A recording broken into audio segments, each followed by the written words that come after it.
Hello there, and welcome back to my comments on game culture. Point 2, because the first time I was recording I finished the whole thing and then it deleted due to low storage. So, if you listen to my podcast, you'll already know that we looked at Genshin Impact, and part of that included its representations of different cultures from around the world. Now, we're going to unpack that a little bit more by looking at the 2022 hit urban mythological style game, Dislyte. Now, according to Shapes Inc., Dislyte's story begins in the year 2027, and some decades before this, some giant obelisks, like super mysterious, black, strange things appeared in the sky, and these are called miracles, I believe, and from them, they're a bit like of a blessing and a curse to humanity, because on the one hand, they unleashed loads of strange creatures that are very destructive, plaguing the city, and then on the other side, they granted these divine superpowers to select human beings that we now refer to as espers, basically superheroes. These divine superpowers are all inspired by important figures, creatures, mythological beings, deities, and gods from 9 key real-world cultures. These are Aztec, Chinese, Egyptian, Greek, Mesopotamian, Slavic, and Norse. And I believe there is one Korean character as well, but that's only because of political tensions I heard. Now, in a YouTube video called Meet the Dislyte Team Episode 1, the team shared their aims, their passions, their interests and inspiration for creating the game in the first place. In it, the game's creators talk about how they aim to combine a modern urban theme with ancient mythology, and therefore a lot of their visuals and character designs feature young people who love fashion, current trends, sort of Generation Z, I guess. The game also features a lot of hip-hop, electronic, pop, rock, and music themes in general. Now, in its early days, Dislyte was extremely popular. I think it had a $2 million turnover in its first month, which is a lot for an independent game. And I think I actually pre-registered for Dislyte, which isn't something I usually do because by the time I've heard about games, they've already come out and I've missed my chance.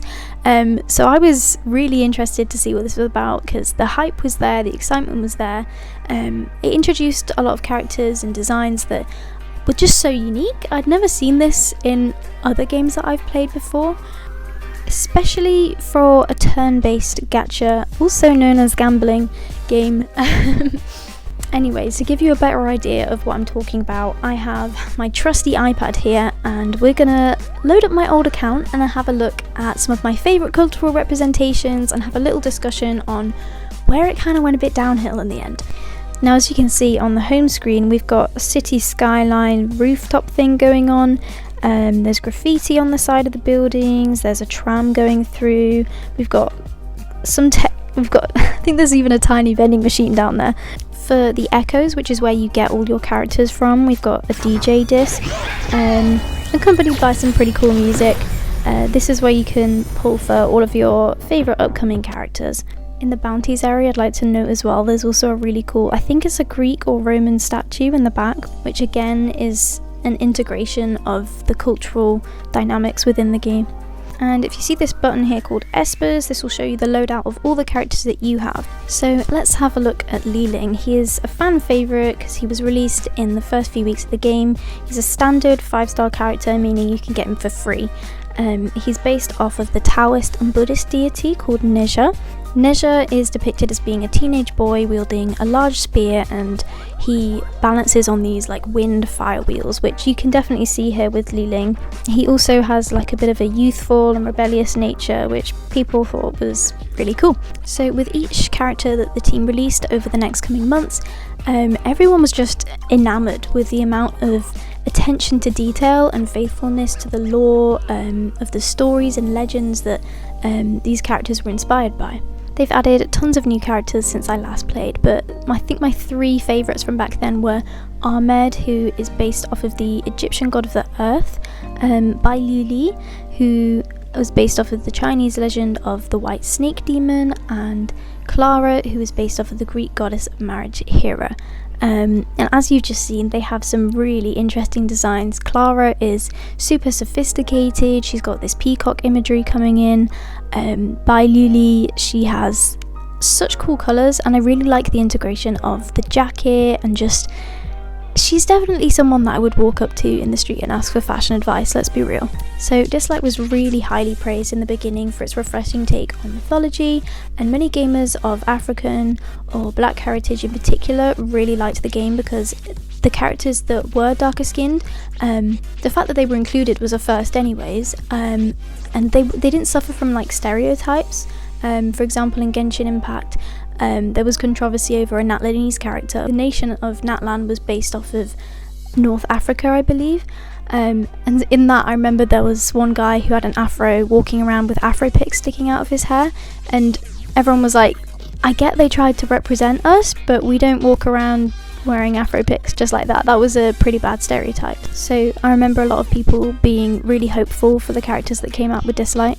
So it's hard to get an exact guess because I don't have all of the characters, but I think at least half the characters in the game are non-white, which is really good, especially for a Chinese game, which we'll get into. In comparison, Genshin Impact has 114 characters, and I think only 10 of these or so are non-white, which is concerning because they have 300 million active users, 15 million daily users, I'm pretty sure, and these are players from all over the world. Like, especially they have a really big fan base in America and Europe particularly as well. So to have this sheer volume of non-white playable characters with interesting cool designs that make you want to buy them, it's just really different and refreshing to see. Another thing that I really liked with Dislyte, especially when I was playing, is that there didn't seem to be any discrimination with correlation from skin colour to damage output. So one of the most popular and powerful espers in the game is called Gaius, and he's a black character based off of the Greek god Zeus, who I'm pretty sure Zeus is like, it's like the big three and he's supposed to be the strongest. But in game as well, Gaius is super strong. I remember when I first got him, I was so happy because I could finally clear all of the trials and the levels without like any issue. I think as well as that, one of my main DPS, which means damage per second, was Nama, based off of the Egyptian god Ra. I mean, he has a sick design, like the bird wings on the back. Love it. I mean, yeah, he was really good as well. The reason why I'm drawing your attention to this is because in China and Eastern Asia in particular, they have quite controversial beauty standards, especially for women, where they believe that having lighter skin or lighter eyes means that you're more desirable. What's even more intriguing is that Lilith Games and Farlight, who developed Dislyte, they didn't have as much money. They were a smaller team and they chose not to conform to this beauty standard, and I think it paid off for them. In comparison, obviously, Genshin Impact has a massive diverse player base from all across the world, and they chose not to represent their players, which is why it's obviously so controversial these days. So for a while, it seemed to be going really well for Dislyte, with profits soaring, interest peaking. People were wanting to play this game. However, Lilith started up a new game called AFK Journey, and AFK means away from keyboard, essentially meaning you can sit there and watch your game do all the work for you without having to play it. And so all of the effort, all of the finances, the money started going into that.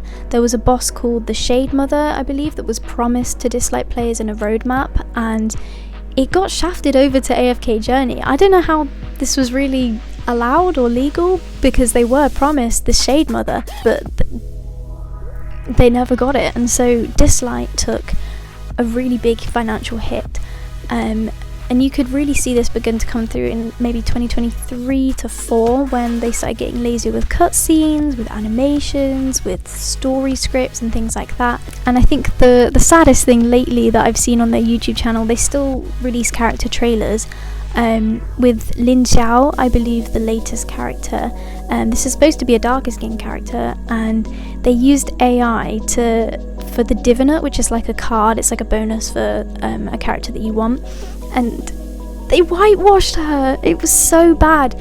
And I was looking at it, I'm going to put it on the screen actually, and you can see that it's just a white girl. That is a white girl.